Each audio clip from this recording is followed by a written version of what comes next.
Welcome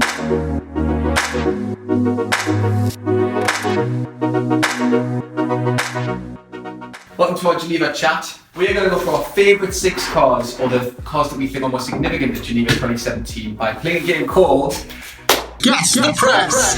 Guess the Press! So, each of us has picked 2 cars that we like for various reasons, and we're going to read out part of the press release, or a press quote, to do with that car, and the other 2 of us have to guess which car we're referring to. Did I explain that okay? I think that explained it very well. So, why don't you go first? While resolute efforts were made to execute with very positive characteristics, elements of the impression will be transformed to evolve the new car. So it's a facelift. It's been facelifted. When can I have a Jaffa cake? The all-new Suzuki Swift. Oh man, think about that. So what's good about the new Swift, John? That's a Swift. Another Swift. Okay. Yeah, it's 5-door only this time. It's only 3-door.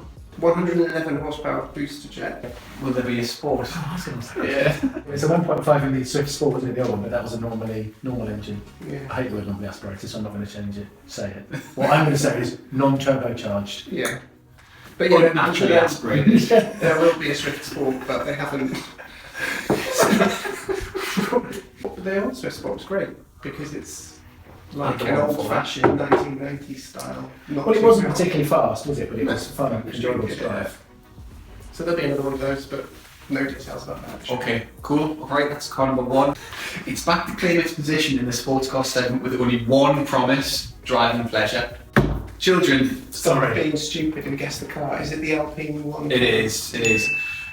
Although, so they start off the press release by saying it has only one promise: driving pleasure, but then go on to say that it promises excellent handling, while at the same time having great comfort and daily usability. So that's 2 promises.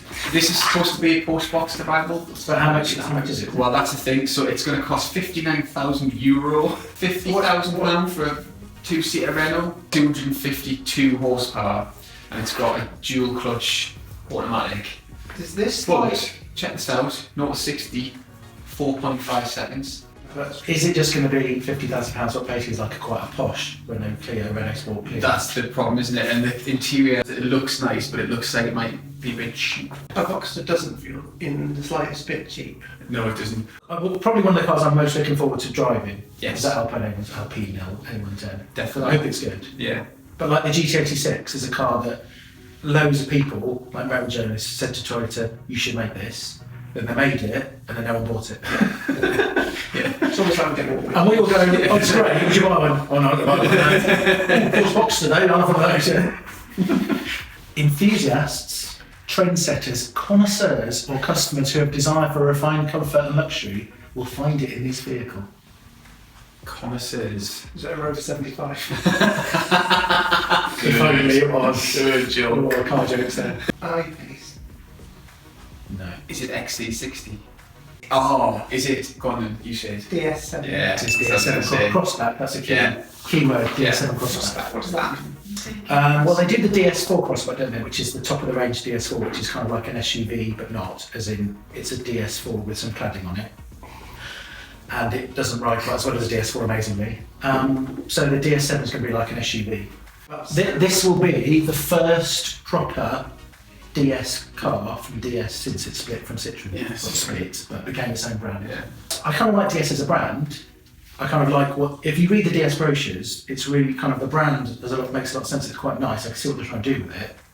So I like the brand, it's just the cars don't live up to the quality of the brand, if that makes sense. It's a similar situation to the Alpine thing, again, isn't it? You want it to be there, but you know it's probably not ever going to quite match its competitors. So then looking at this, DS7 Crossback, it looks quite nice, but the inside looks a lot better than the current ones. I think this because they've started, I think they've realised if they're going to make DS a good brand and be serious about it, they need to up. Because they sit there talking about premium quality and all this kind of marketing spiel about, you know, French, kind of the classic DS design. There's lots of pictures of women in like Louis Vuitton bags looking all smart, getting into a DS4. But they always just felt like really highly spec Citroens. To kind of make a name for itself and be quite what Citroën and Peugeot want it to be, a bit more a market. Yes. And they need to do it now. If they leave it too long, they'll miss their boat. Yes. Miss their boat? Or miss their boat. Well, when the ball comes in. Fingers crossed back. Oh. We have strong heritage in designing stylish and dynamic SUVs that offer the latest in technology. The new, whatever it is, will be no exception. It's an SUV. It is an SUV. This is why press releases suck. Yeah, because they say nothing while saying a lot. Okay, so there's XC60. Okay. Oh, nice one. Yeah. Just building up to his name.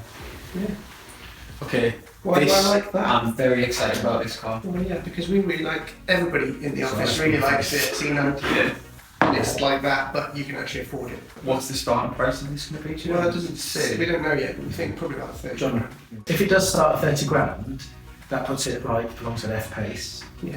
But then also that'd be more affordable than stuff like Hyundai Santa Fe.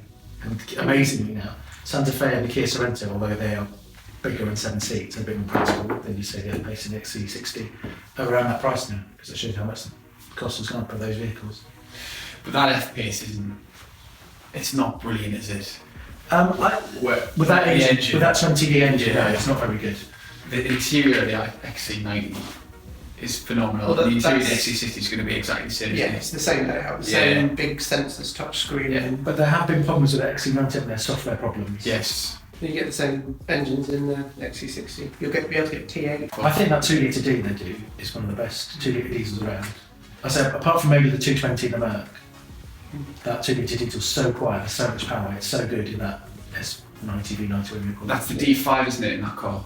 It's the same engine, D4 and D5, the same engine, D5, different yeah, power. D4 They call it doesn't the have D that little magic. momentum power plus pulse. Power Yeah, pulse. so Power Pulse gets it going quicker. That's right, but they'll do D4 and possibly D3 D4, XC. just D4, D5, Oh, right, and that's the one. T5, but no T6. T6 is going to be available, but not in England. Right, okay.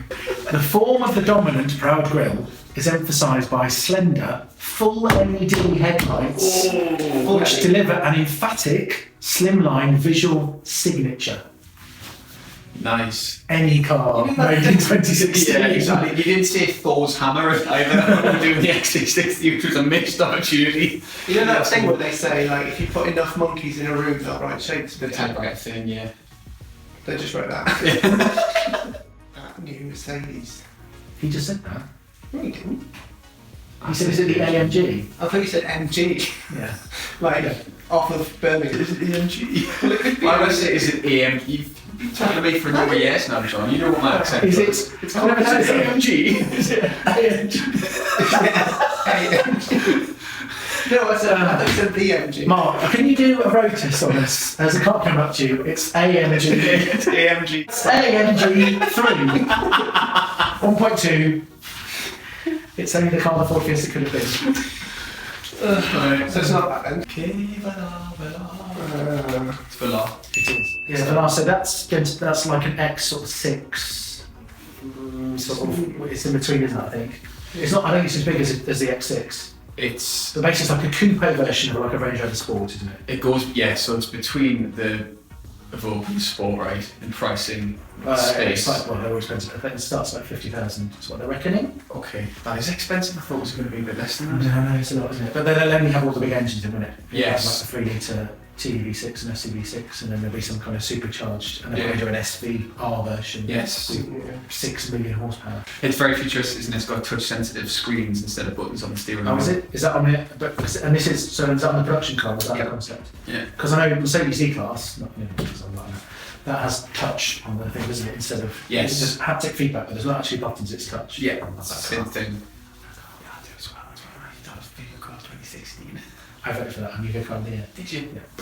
Yeah. I drove the E350D wagon and then thought, oh, I like this. I'm going to write David Ross Esquire, kick out the edge and above his head there. Let's do ink. Proprietary. You're in Australia. Alright. Oh, mate. Oh, mate. I love E-Class, mate. Why is it called the Velar, John? You know this. Because the old original Range Rover prototype was called the Velar.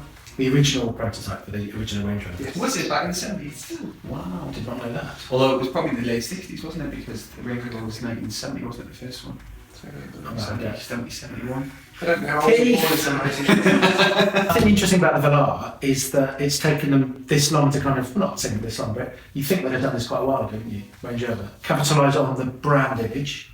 Yes. Considering you look at the likes of when BMW and Audi are now going to all these different niches, there's been X4, X5, X6, You've got Mercedes, there's a GLC Coupe, GLE Coupe, there's, you know, a plethora of different models. And people go, oh, do you need a coupe SUV? But then you go out and the amount of GLC coupes I've seen. That's true. Because people want the look of the coupe and they don't want to sort of, even if they've got a family, they don't want to kind of be seen as having a big horrible square car. Yes. So they go and buy one of those, even if it's a 220D. Because they want the look and the style, and it's a bit more luxury, isn't it? A bit more sort of charismatic than just having. The car looks more SUV than coupe. It does. But they say it's less an off-roader, and more. Which is quite a big, it's quite a big departure for them. Yeah. But it'll probably still work for them. They always do. Yeah. Well, I imagine they have to because that's part of their DNA, isn't it? I've only got one code for you. It's a good one. But it's a classic. It has an internationally oriented body style. I'm going to guess and say, is this a Ssangyong? It's not a Ssangyong. It's not, but it does have an internationally oriented body style. What does that mean? It's nothing. Is it you'll never guess. Cross 3? It's not. Is that They've reason? gone now, haven't they? They were going to have cars and they didn't. That's the Wikipedia entry done, isn't it? Is it a Jaguar I-Pace? Nope. Okay. Is it a Nissan Qashqai? No. That's a face, yeah. Get out. Sorry. They not count. Is it a Ford Fiesta? No. Oh, what's going on? We probably should have included the Ford Fiesta in this rundown, shouldn't we? Given it's going to be the best selling car for the next decade, probably. Probably. Yeah. It's the C Aircross concept by Citroën, which is going to be the C3 Picasso. Have we seen this car before? Because it seems familiar to me, or am I just having some sort of Citroën-related breakdown? You are that We've had because two you've seen the Citroën. We've had all the C3. 3 fetch cars in this. We've had the C3 already, haven't we? I've seen that, yeah. Yeah. I'm alright with that. It just looks like a fat C3. A fat one? Is it like an SUV? Is it like a... Well, Cactus? the reason, yes, it is. It's like a cactus, but the C3 is like a cactus. It's like a fat cactus. No, cactus. The C3 is like a small C4 cactus, and the C3 Picasso is like a fat, small cactus. Cars are very baffling these days, aren't they? The reason I like it is because if you look at the Crossland X, yeah, exactly, the Crossland X, the Vauxhall Crossland X. That car made me very cross. It does. It's just. We were talking about this just before. Where it's a Me Too piece of nonsense. It's kind of the same size. An alpha. Sorry. Who's that an alpha? It's sort of. Car jokes. It's sort of the same size as the Mocha, technically, isn't it? A little bit smaller. Yeah. But as we were saying before in the office, it's because they don't want to do a Mariva because nobody's buying MPVs anymore. They've decided just to turn a Mariva into an MPV by putting some. Into an SUV by putting some cladding onto it. Who said they don't buy? Who says they don't buy MPVs anymore? Vauxhall. I don't know. Nobody says that, but if you look at the sales, if you look at the single biggest growing segment in Europe is the small crossover segment. See, I still think there's room for the MPV. So do I, especially if you look at the Renault Scenic. Well, look at Ford D-Max. Yeah. But C-Max and Grand C-Max and the other one, Smax. But what I like about what will become the C3 Picasso is that it doesn't do that. It doesn't just. They haven't just made it an SUV. They've made something that's really different, really cool, and will be just as practical as an MPV. I think that what happens with a lot of the marketing, Crosser next to prime example, that is really just an MPV. And they've put a bit of cladding on the bottom, made it look higher, and said this is put an X on the end, call this an SUV. That's not an SUV. That's just an MPV that replaces the Mariva, which is terrible. Which says we hope is a bit better. Looks a bit like a Vauxhall on the back, but basically it's just it's awful. It's awful. Whereas at least this is different. Yeah, no. So we go back to the situation. And in the climate of the industry, as in with the French buying Vauxhall, it actually bodes well. Sometimes. It bodes well though. Is it good? Well, it is. I love a Vauxhall. Politically, Up to that 1994. possibly sad, potentially. But in terms of what Vauxhall might become, it's very exciting, I think. I think what's good about the C3 Picasso, well, the current one has lots of strengths. I think this new one adds on to that with, it'll still be practical because it'll be Citroën, good value, well equipped, and you know they'll be really, if you're going up on a PCP, it'll be cheap, really affordable. But it adds in a bit of style and a bit more kind of quality to, I mean, the current C3 Picasso is a decent car, isn't it? But it just, if this adds on to that, a bit more style, a bit more quality, Citroen's on a roll with that now. This new Yeah. C3 looks great. Yeah. Well, they proved with the C4 Cactus that your car doesn't have to be conventional to be popular. I just wish they would like poach somebody from Volkswagen to sort out the driving position in the cars. Like you were saying about your DS4, they're always rubbish. The pedals are always too high, and the wheels are always too big, and the seats funny angle. If they made them comfortable, they'd sell. Well, I think what happens, you know that Peugeot 208 and 308 have got a really small steering wheel. Mhm. So like compensate that to give the DS a really big one. There's probably some French law that says your average steering wheel size is really small. So you've got it's like driving a bus. It is, It's like a Leyland bus in the 70s. Yeah. And I do mean the smell. So there you go. Okay, there are 6 cars that we're most looking forward to driving that are in Geneva now. Yeah. Well, I'd say they're the 6 most interesting cars in Geneva. Okay, yeah. I'm not looking forward to driving that. There you are. Alpine, yes. C3 Picasso. Okay. I think John's free on those days. I like those cars. I know you do, that's good.